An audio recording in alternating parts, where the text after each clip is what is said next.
All through high school, I felt this need to be the center of attention, the need to have everyone like me, and this need to always please people. And to this day, I've learned I don't need to do that. But that's where the root of all my pain and all my issues, I guess, started. I grew up in church. I went every Sunday, to the point like I was playing guitar on worship band. From the eyes of an outsider, I was a perfect Christian. I didn't really do anything wrong. I was leading worship and being a part of the worship at church. I never missed a Sunday, but looking back now, there was so much that was actually missing. I was there for church. I wasn't there for a relationship. And I never really actually knew God.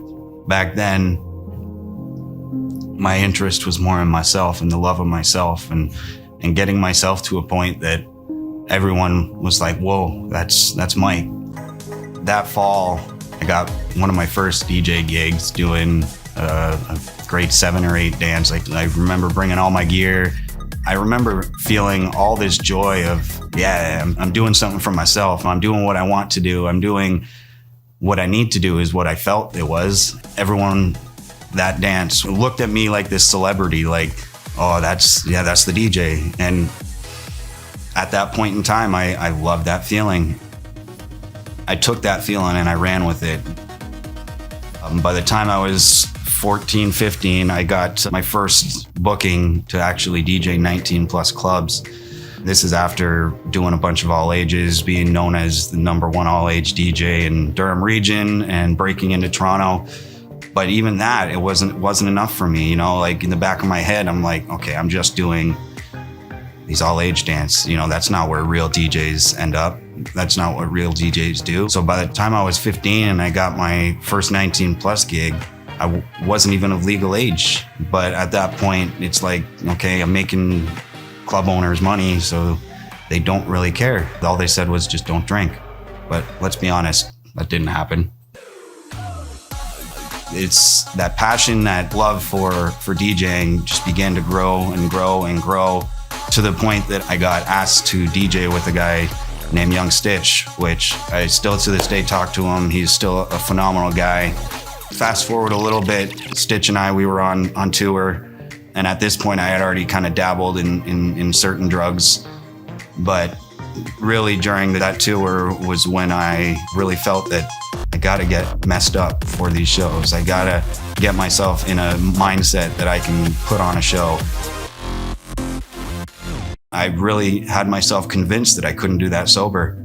And so I began to have this routine before shows where I would sniff a bunch of coke, I would down a bunch of drinks and basically get myself hammered before I even went on stage. And I did this for months and months to the point where I was working as a chef in Toronto at the same time as one of our tours. And I started at 8 a.m. one day, finished at 5. And from Toronto, I drove to Niagara. We did a show. We finished up at 3 a.m. We went back to the hotel, continued partying. By 6 a.m., I drove back to Toronto to work a whole other shift. I vividly remember being on the line in the kitchen, reaching for something in the fridge and literally falling asleep and almost falling over right on the line. The line is where we make all the food. And I remember just thinking back and it's like, really, what am I doing? One other major milestone that I look back that had an effect on my addiction and where it took me was when I lost my best friend. I remember getting a call at 6 a.m. in the morning and Tafa's not with us anymore, man. It took me till I actually seen him in the casket before I actually accepted it. I remember we were getting together at a after party just to celebrate his life, and I grabbed a half gram. After a week of not doing it and being strong, I couldn't do it because I couldn't handle the pain. Things were just getting worse. Now keep in mind, this whole time I was supporting my habit by selling and distributing coke to my friends. I'd walk in with a big bag of coke and walk out with a big bag of cash. So one day after my shift, I walked outside to go make a sale. I got into my buddy's car, which I had gotten into many times before. And within 5 seconds, I had a gun to my head. And he cocked it and he said, "Give me everything." So I gave him everything. At this point, I did not want to lose my life. And I remember getting out of the car after everything had been taken and just, how the heck am I alive? Those feelings just over the next few hours after being robbed just began to grow and to the point that I picked up what I thought was going to be a lethal amount of cocaine. Did it all in about the span of about 10 minutes. I remember laying on the couch, feeling like my heart was just gonna explode, feeling like everything was coming down on me, and feeling like every single thought that I had ever thought was going through my head. It wasn't until 9 o'clock the following morning that I realized that I wasn't successful in my attempt. And out of nowhere, I had this weird feeling that I needed to go to church. So that morning, 9 o'clock, still high, still drunk, I walked, I think it was about 5 kilometers in the blistering cold to this church. And I walked in.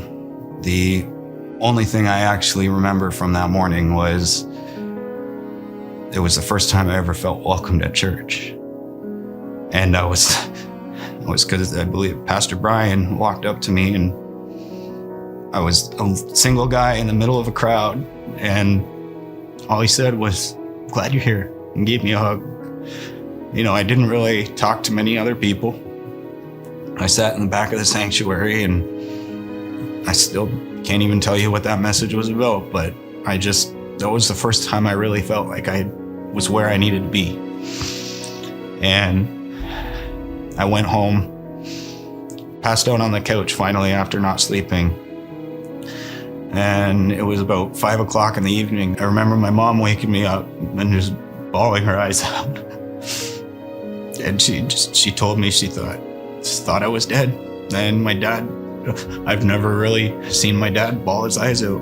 Then my mom looked over on the coffee table and she saw the bulletin from church. She cried even harder. She shared with me right then and there. I'm not crying because it's upsetting me. I'm crying because God is good.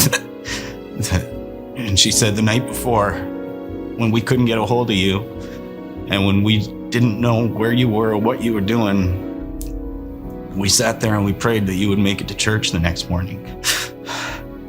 And at that point, I got chills. And I didn't really know what to think, but in that moment, I knew I had my first real encounter with God.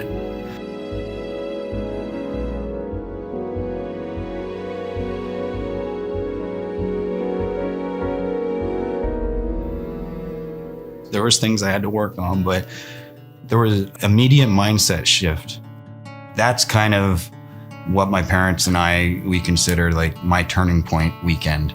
I wasn't immediately better.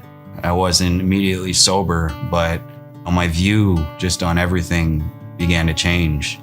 I remember my dad giving me the nickname Bones because I pretty much locked myself in my parents' house and binge watched 13 seasons of Bones in the matter of 2 weeks because I was at the point that I didn't want to go out and get high anymore.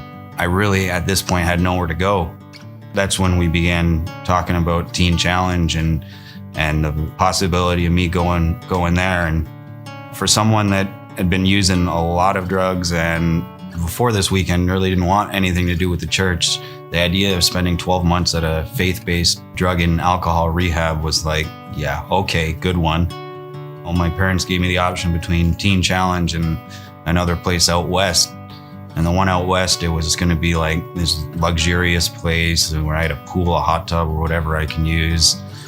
I had this desire just to be that much closer to my family. I got to the point where we made the decision that I wanted to go to Teen Challenge. And so we started that process.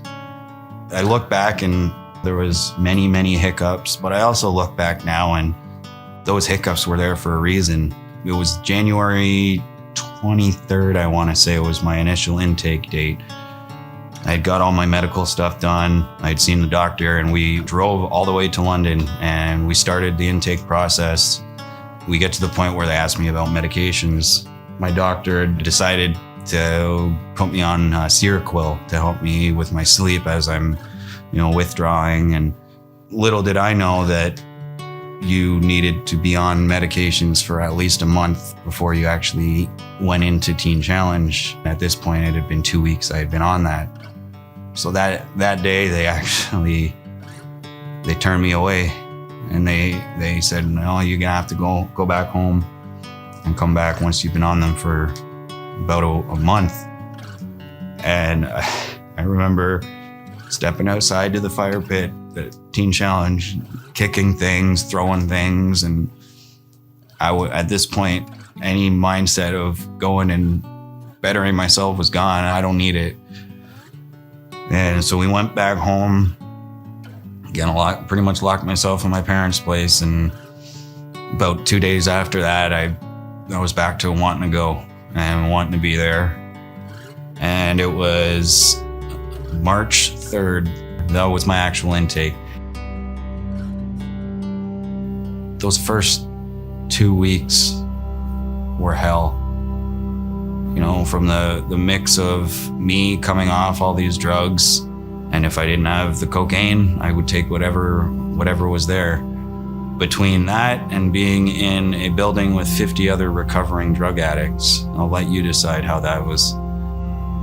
I guess the best way to put it, there was a lot of pain in that building. A lot of undealt with pain, a lot of unknown pain.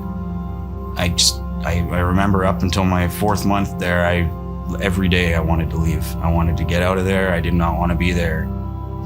Till I decided to get baptized while I was there. This came after me first reading in my morning devotions there, the story of the prodigal son. And I remember reading that and just breaking down. It was the first time I read the Bible and actually felt like I related to it. And it's like, it's not that your parents are upset that you did what you did. They're happy that you're coming back, and the son that they had when you were younger is coming back. I just want to be the guy I was before, the guy before I touched any of these drugs, the guy before I did any of these stupid things. Now, while I was in Teen Challenge, I realized that I don't want to be the man I was before. I want to be a completely new person, I want to have a new view on life. As much as that was the best time that I remember myself being, I realized that I wanted to be something new. I wanted to see myself in a completely different light. I really started to dive deep into the Word and into what God was really wanting to show me and really want to do for me. It was then that I made the commitment to God and decided that, okay, I want to get baptized. So me along with 4 other guys, we got baptized in the pool at Teen Challenge, each one by one sharing our testimony. But I will never forget that the moment after each of us were brought underwater and raised back up, there was one little hole in the clouds and the sun shone down right on each of us. And it was only for about 10 to 15 seconds right after. Holy, God's with us. God's with me. He's here. As much as that weekend where I went to church was a turning point, this was a turning point in my faith. That was a turning point in my life. This was a turning point in my faith and relationship with God. The day after, I immediately started to just dig that much deeper into what God was wanting to show me. It didn't make the next year any more easy. In fact, I think it made it even harder. I look back and I know that it was for the best. Probably 3 months before I graduated, I had to start thinking about, okay, what am I going to do when I get out? What am I going to do for work? Where am I going to live? Because in the back of my head, I did not want to go back to Oshawa. I did not want to go back to where I knew drugs. It was a family friend named Lynn McNutt that actually sent me a message that, hey, there's a sous chef job available at Fair Havens. And I'm like, yeah, I've got 4 months left of Teen Challenge and I'm not leaving. I'm finishing this up. I need to do this. 2 weeks later, I get a message from my aunt. Hey, there's a sous chef job available at Fair Havens. I think you'd be great for it. And again, I said, no, I got to finish where I'm at. Then finally, I had one other person mention it to me, and I'm like, okay, I need to give this some attention. And so I reached out to Andrew, who was the executive chef at the time, and we started talking. We had a phone call, and we got to know each other. Then we decided that I was gonna come to a working in-person interview. I remember driving up here with my dad from London. It was about a 3.5, 4 hour drive, but the closer we got here, I remember telling my dad, I feel like I'm going home. It was the first kitchen I ever worked in. We pull on grounds and I'm like, Dad, I feel like I'm home. There was nothing negative about the interview. It was amazing. Andrew and I hit it off. Still to this day, we're great friends. But yeah, we finished that up. I went back to Teen Challenge, and I think it was a week later, Andrew emailed me and said, yeah, well, you've got the job. Little did I know, there was not one other legitimate applicant for this job. He had been waiting and praying that, the right person would just be put in his hands. And he told me he didn't have one other person apply. And, that just solidified that this is where I need to be. The God stories in this whole story just don't end at all. I wasn't able to drive. I'm like, okay, cool. I've got the job, but where the heck am I going to live? God already had that figured out. And so Andrew and I got talking, and he goes and he chats with his in-laws, only to find out that his in-laws have been praying for some use for their empty bedroom. And it's overwhelming knowing that everything was planned out before I was even ready to go and take those steps and move down that path. I'm worried about what's going to happen, but no, God had it under control the whole time. Everything started to fall into place. My finances, I was starting to become better with them. I was working with younger youth that could definitely use a role model. And as much as that partially made me nervous, I knew that with what I have gone through, I was going to be able to relate with some of these kids and relate with some of the pain and things that they've gone through. And since being at Fair Havens, I got the chance to speak into their lives and share my experience and share just what I've gone through and what my life has been filled with. About a year ago, when COVID began to hit, I got laid off. I remember the first thing I thought is, okay, God, what do I do? And that's when I took my first Serb check and bought a case of brisket, smoked it off in the smoker that I just bought with my Serb check. Within like a week, it was sold to a bunch of people in the community here.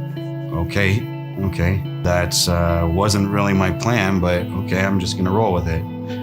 6 months prior, Andrew had decided to go spend 6 months in Nicaragua, which then led me to take over the executive chef position and start to actually run the kitchen here at Fair Havens, which was kind of overwhelming for me in a sense that 10 to 12 years prior, I was the dish guy, and now I'm the boss. We got to a point where it's like, okay, I don't know if this COVID is going to go anywhere in the next little bit. So let's look at actually leasing this kitchen and making it ours, right? So we came down with an agreement with Fair Havens. We started to do our own thing, and that's where Trust was formed, Trust Food Works. And I had been running Trust for about a year prior under my name as a hot sauce company, and was making hot sauce from scratch. I'll give you a brief synopsis of why I named it Trust. It's the same idea as a lot of the trust structures, hidden internal strength. You don't normally see them, but without them, you don't have structure and you don't have the strength that you need to hold something up. That was an homage to my DJ career because all my lights and everything were hung on trusses. So at the beginning of COVID, the first 2 weeks where I really didn't do anything, I was at a point where I wasn't happy. I felt like everything that I had just worked towards and everything that God had helped me rebuild was just stripped away and taken down. Why didn't I just stay where I was? Why did I work so hard to get here? But when you think one thing, God's saying another. Now, after about a year of running Trust together, we are looking at expanding in different aspects. And I guess the only way I can say it is I wasn't going to be able to do any of this without God having my back. I've got someone with their hand on my shoulder and standing behind me, no matter what I do, no matter where I am. That in itself is enough to help push me through those times that I really didn't think that I was going to be able to push through. Do I have a lot of other things to work through? Yes. Do I have other pain that I need to, revisit and deal with? Yeah, for sure. But I'm not worried. I'm not afraid of that anymore. If you don't keep your faith and keep your faith strong with God, you're not going to hear him right. You're not going to move forward right. Unfortunately, in the last year, I've had to see about 13 of my friends leave us. And that in itself is something else that I have a hard time dealing with. It's almost a sense of survivor's guilt. God, why am I still here when they're not? And then I listen and the only thing I can hear is just trust me. Just trust me.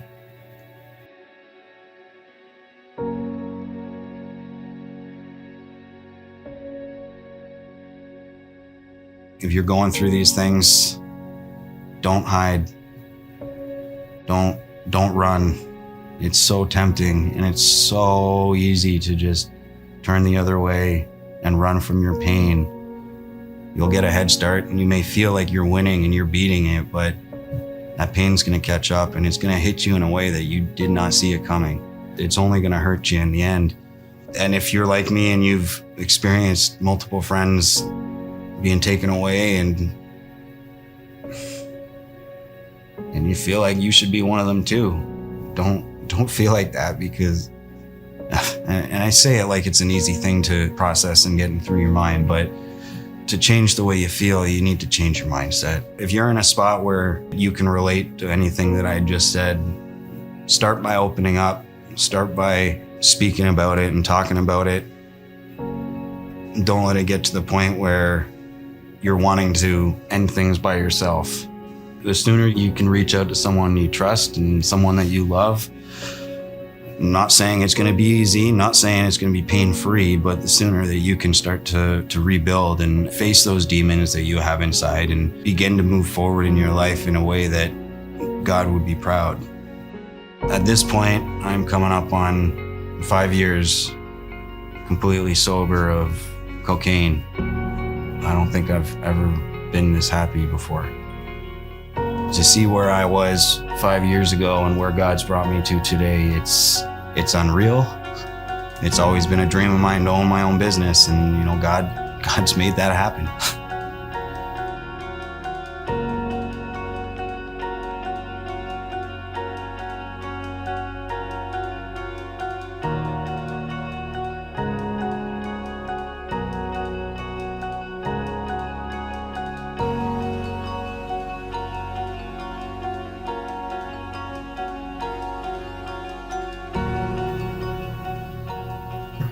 I'm just so thankful that I'm still here and God still wants me.